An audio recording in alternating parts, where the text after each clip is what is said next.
नमस्कार, आप देख रहे हैं सत्य हुंकार। मैं आपके साथ सत्यपाल। आज मेरे साथ हैं अनशनकारी बाबा राम केवल। बाबा राम केवल में ये एक बड़ी सी फाइल है। क्या मसला है, क्या नई रणनीति बाबा राम केवल बना रहे हैं, ये सब जानेंगे। सबसे पहले स्वागत करते हैं बाबा जी, आपका बहुत बहुत स्वागत है सत्य हुंकार। क्या मसला है, ये एक बहुत बड़ी फाइल, एक बार फिर कुछ नई तैयारी है क्या? हाँ बिल्कुल, कुछ ना कुछ करते रहना है। जीवन एक संघर्ष है जी। और हम तो प्राणी मात्र के लिए, सेवा के लिए ही सारे काम करते रहते हैं। और अभी हमारे साथ कमल जी भी, ठाकुर कमल सिंह, कंधे से कंधा मिला के चल रहे हैं जी। तो क्या है मसला जो अभी आपने उठाया है और अभी आप एक्साइज कमिश्नर के ऑफिस में भी गए? बड़ा अचंभा होता है जी कि काफ़ी साल पहले, या ये कहे 2014 से पहले, जी जब बीजेपी संघ और गुरुकुल के लिए हम लोग काम करते थे, तो हम लोग गली गली जाते थे, शराब के खिलाफ आंदोलन चलाते थे, मांस मदिरा इन दोनों चीज़ों के खिलाफ आंदोलन चलाते थे। हमें नहीं पता था कि जब विचारानुकूल सरकार आएगी तो हमारे साथ छल कपट होगा। हमने बाबा गोपाल दास, संत गोपाल दास जी के साथ भी काम किया। गौचारा जमीन उन्मूलन के लिए।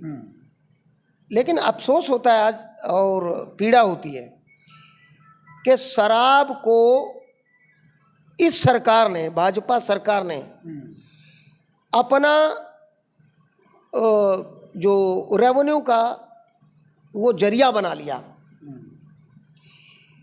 जो राजा शराब से, मांस से, वैश्यावृत्ति से या अनैतिकता के जितने भी कार्य हैं, उनसे अगर आय के साधन बना करके और उससे राज चलाना चाहता है, वो राज कभी नहीं फलता फूलता, वो हमेशा गर्त में चला जाता है।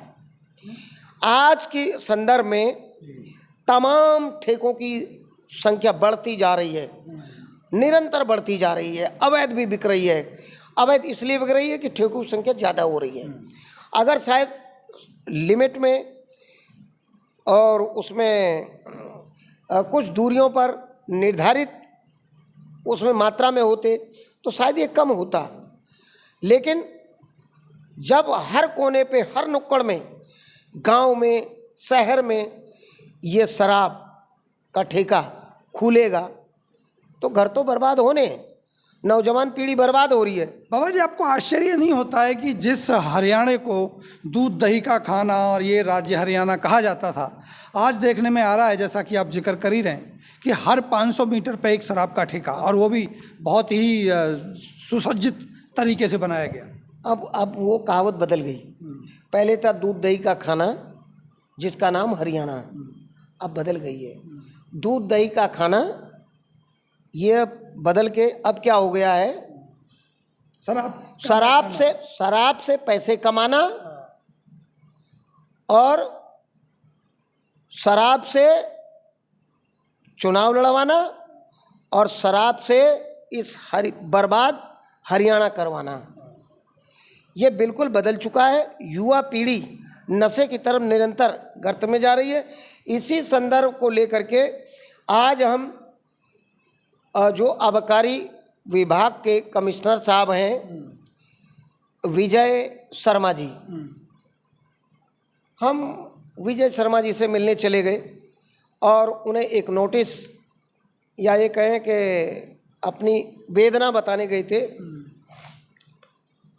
कि भाई ये जो आपके बाइलाज में है, जो साफ साफ लिखा है 2 किलोमीटर का डिस्टेंस एक ठेके से दूसरे ठेके पर वेंड या सब वेंड होना चाहिए, लेकिन इसकी अवहेलना करके हर नुक्कड़ पे खोल दिया। और हमें ये तर्क दिया जाता है वो गांव के लिए है, ये शहर के लिए। हमें पता है ये सरासर झूठ है, बिल्कुल झूठ है, निराधार है। सरकारी स्कूल के पास होना, डिस्पेंसरी के पास होना, हाँ उसका दायरा है।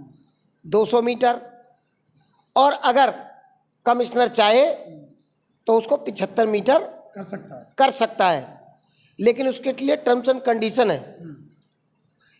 एक आध एक्सेप्शनल केस में वो हो सकता है, ये नहीं कि सभी ठेकों को 75 मीटर की उसमें रेंज में रखा जाए या उससे कम कर दिया जाए। नहीं, आपको क्या लगता है कि सारी कहानी के पीछे कहीं ना कहीं इनका भ्रष्टाचार है, साजिश है, या ये जानबूझ के ये सब करते हैं? सारी कहानी के पीछे भ्रष्टाचार है। ये भ्रष्टाचार का मामला है। जितनी अधिक ठेके खुलेंगे उतना अधिक भ्रष्टाचार होगा, उतना अधिक ये लोग 2 नंबर का पैसा कमाएंगे, और उतना ही अधिक ये नेताओं के गुणगान कर सकेंगे जो हमारे भ्रष्ट नेता बैठे हैं।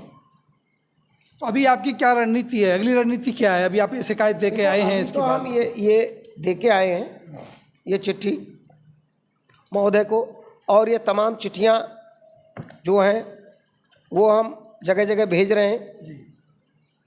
तो हम निरंतर इस प्रयास में रहते हैं कि हमारा समाज साफ, स्वच्छ, सुदृढ़ बने, जिससे राष्ट्र मजबूत हो।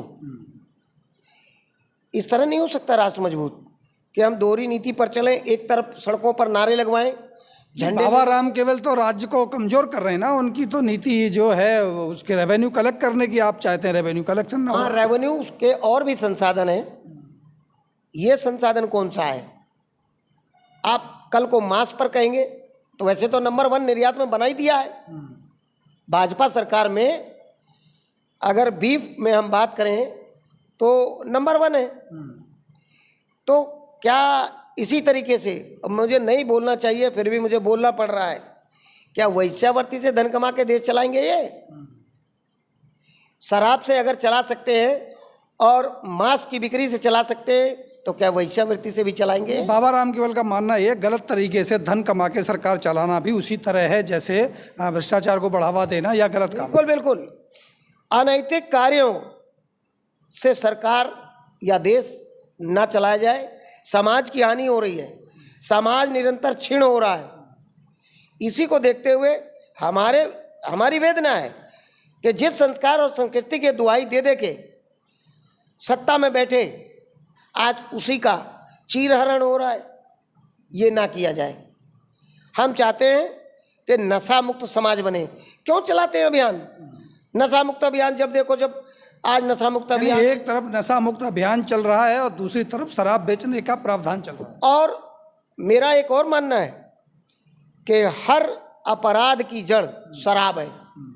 चाहे वो छेड़छाड़ हो, बलात्कार हो, डकैती हो, जिस भी आप अपराध को उठा करके देखेंगे उसके पीछे शुरुआत क्या होगी? शराब। जब तक शराब नहीं पी जाएगी तब तक अपराध की प्रवृत्ति, शैतानी प्रवृत्ति इंसान के अंदर नहीं आ सकती। इसलिए शराब को बढ़ावा दे रहे हैं। अब आपका क्या प्लान है इस क्षेत्र में? आप चाहते हैं कि ये ठेके बंद हों या व्यवस्थित हों? देखो, इनकी व्यवस्था करें, इनका नियंत्रण और निर्धारण करें, उचित दूरी पर बनाएं, और जो हमारी धार्मिक जगह हैं या स्कूल की जगह हैं उनसे 200 मीटर का ये फासला जितना इन्होंने लिखा है कम से कम उतना रखें, और चौक चौराहों पर तो बिल्कुल ना रखें। जो भीड़ भाड़ वाले चौक चौराहे हैं उनको बिल्कुल शराब मुक्त, नशा मुक्त रखा जाए। ऐसे तो कल को ये अफीम, गांजा, चरस भी ये चलवा देंगे। तो इनसे मुक्ति दिलाने का काम करे सरकार। और अधिकारी जो बगैर छुट अधिकारी है, हमारे एक कहावत है, जो बगैर छुट सांड होता है, बगैर छुट भैंसा होता है, इस तरह हमारे हरियाणा का बगैर छुट अधिकारी हो चुका है। वो किसी की सुन ही नहीं रहा। ऊपर से भी अगर आदेश आ जाए तो ये सुनने को राजी नहीं होते। और अगर हम लोग समाज सेवी या कोई और सम्मानित गणमान्य व्यक्ति वहाँ चला जाए तो घंटों ऑफिस में खड़ा रहता है। क्या अनुभव रहा आपका? आप बता रहे थे कराधान ऑफिस गए तो वहाँ आज 1 घंटा तो खड़ा करके रखा। उसके बाद में जब हमने धमकी भरे लहजे में कहा कि अगर आप पूछिए जा करके अधिकारी से, अगर वो मिलता है तो ठीक है, नहीं तो हम डायरेक्ट घुसेंगे और मिलेंगे। हम अपनी फिर उस आम जन की शक्ति का इस्तेमाल करेंगे। तब अधिकारी महोदय ने अंदर बुलाया, क्या आपको बातचीत हुई और बातचीत में हमें गोल गोल घुमा करके वहाँ लॉलीपॉप दे करके हमको अलविदा कह दिया। हमें पता है कि अधिकारी झूठ बोल रहा है, सरासर झूठ बोल रहा है। क्या आपको लगता है कि अधिकारी भी कहीं ना कहीं जो भाजपा सरकार है, प्रदेश की सरकार है, उसको गुमराह कर रहे हैं? एक बात और कहना चाहूँगा कि उस अधिकारी के कहने पर भी यहाँ डायरी नंबर नहीं आया, ये स्टैंप भी बाद में जबरदस्ती लगी और हमसे कहा गया कि आप थोड़ा तसल्ली रखिए, खड़े रहिए। मैंने कहा आपको पता है कोई भी आदमी आपके यहाँ आ जाए तो आप क्या समझते हैं उसको, कि ये आदमी वैसे ही मुंह उठा के आ गया, इसके पास समय नहीं है, या पढ़ा लिखा नहीं है, या गंवार आदमी आ गया आपके उसमें। मतलब वहाँ का व्यवहार जो अनुकूल होना चाहिए, अधिकारियों का व्यवहार बिल्कुल दुर्भाग्यपूर्ण। कम से कम देखो, हमारे जो चाहे वो इस हरियाणा प्रदेश के सीएम हो या यूपी के सीएम हो या किसी भी राज्य का सीएम है, वो आदेश देते हैं अधिकारियों को, मौखिक भी और लिखित भी, कि जिस कार्यालय में आम जन आए उसको कम से कम 1 गिलास पानी मिले और बैठा करके उसकी पीड़ा को सुनिए। लेकिन वो उल्टा रहा है। अधिकारी अपने आप को इस देश का राजा समझ बैठा है, वो आम नागरिक की बात नहीं सुन रहा। वो कहता है कि जाओ जहां जाना है वहां चले जाओ। ये तानाशाही रवैया बना हुआ है, तानाशाही हो गई। तो इसमें हमने 5 बिंदुओं पर उनसे डिमांड रखी है और खासकर हम शराब से पीड़ित हैं।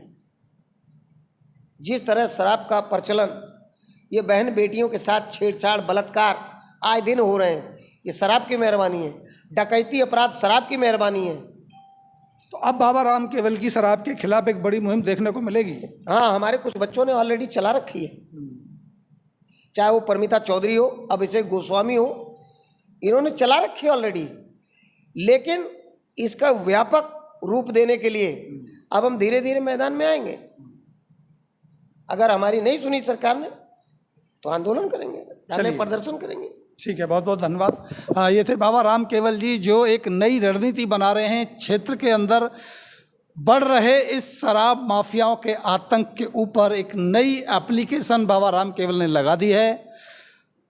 जल्दी ही एक ऐसे आंदोलन की तैयारी की जाएगी जो पूरे के पूरे फरीदाबाद में आबकारी नीतियों को लेकर के शराब माफिया जिस तरह से उसकी अवहेलना करते हुए मनमानी कर रहे हैं, अपराध बढ़ रहा है, आतंक बढ़ रहा है, इस सब के ऊपर अब बाबा राम केवल की नज़र पड़ रही है और कहीं ना कहीं एक बड़े आंदोलन की तैयारी में बाबा राम केवल हैं। जैसा कि बता रहे थे कि अधिकारी मनमानी पर उतारू हैं, कार्यालयों में आम जन की सुनी नहीं जाती, कहीं ना कहीं हरियाणा की सरकार को बदनाम करते हुए ये अधिकारी, और साथ ये भी कहा बाबा राम केवल ने कि अगर कोई सरकार गलत कृत्यों के माध्यम से कमाए गए धन से सरकार चलती है तो उसका पतन होना निश्चित है, उस प्रदेश का पतन होना निश्चित है। कहीं ना कहीं बाबा राम केवल की जो ये बड़ी घोषणा है या ये बड़ी तैयारी है, इस पर भी हमारी नज़र बनी रहेगी। आप देखते रहिए सत्य हुंकार। एक बार फिर मिलते हैं, नमस्कार।